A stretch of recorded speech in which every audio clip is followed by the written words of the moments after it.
Hi, and welcome.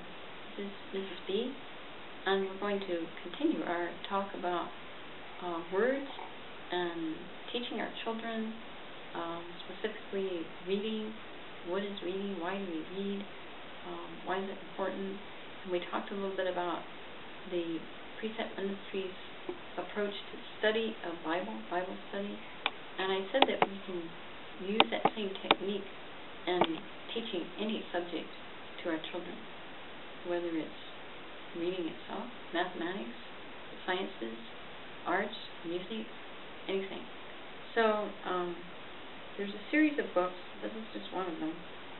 A Guide to American Christian Education for the Home and School. It's called, again, The Principal Approach. Please don't let the size of these books deter you. Although I will caution, these are not for the feeble-hearted or those who are interested in canned workbook approaches for teaching your children. But there's a reason for that. So we talked about observation, interpretation, application, communication. And the people that developed this material, they have the same idea, but they use a little bit different terminology. They use the 4 R's, R like in research, reason, relate, and record. Research part corresponds to observation. We study God's Word to identify basic principles of life, how they would govern the how and the what of teaching.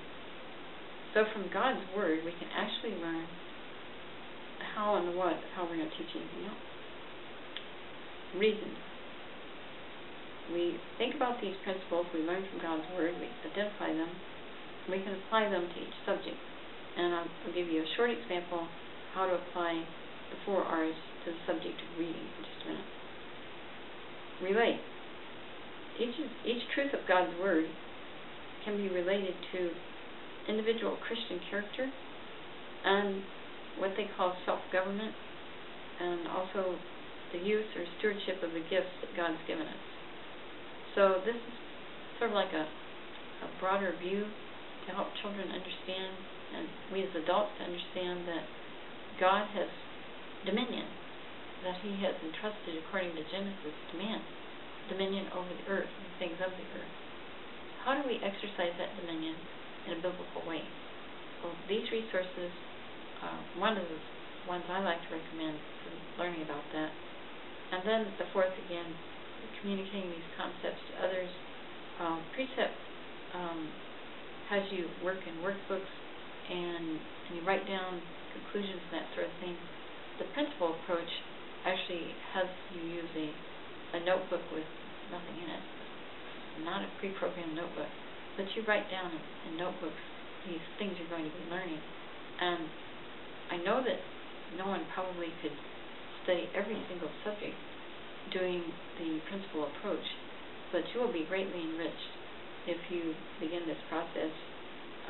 Do it yourself as an adult, and then begin to realize how you can do it with children. These educators that use this approach, you can take training and learn better how to use these resources, and I encourage you to do that.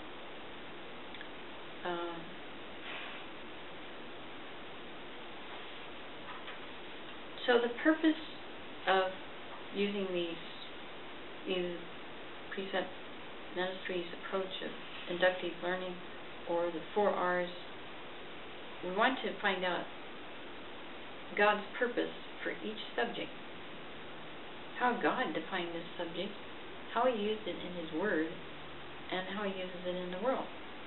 So remember, our example today is going to be read, just the word read. And this method helps us to discover the personal character demanded by the subject, the qualities required to master and use it biblically and practically.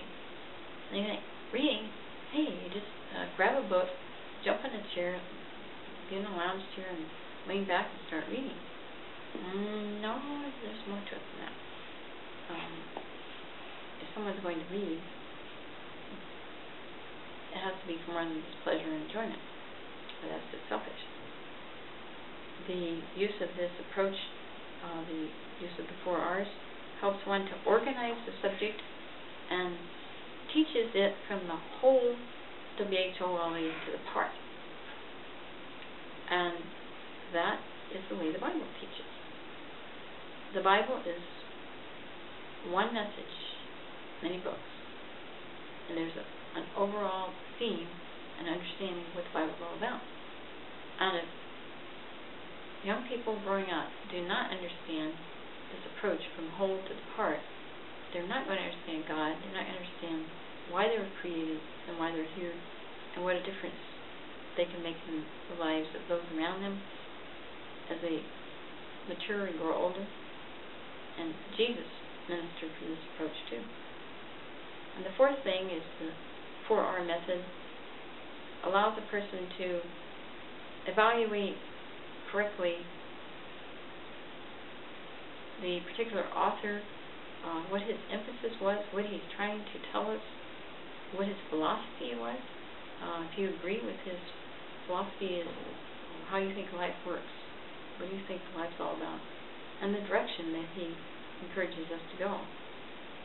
So the 4R approach, as well as the inductive Bible study approach, helps us to live better lives because we're going to understand what God's really saying, and God again has given us speech and words. That's how he communicates. And we have now a generation of people who are very non-literate, do not understand the meaning of words, and our vocabulary, the number of vocabulary words we know is very, very small. So these approaches will help you to enlarge these things, to better understand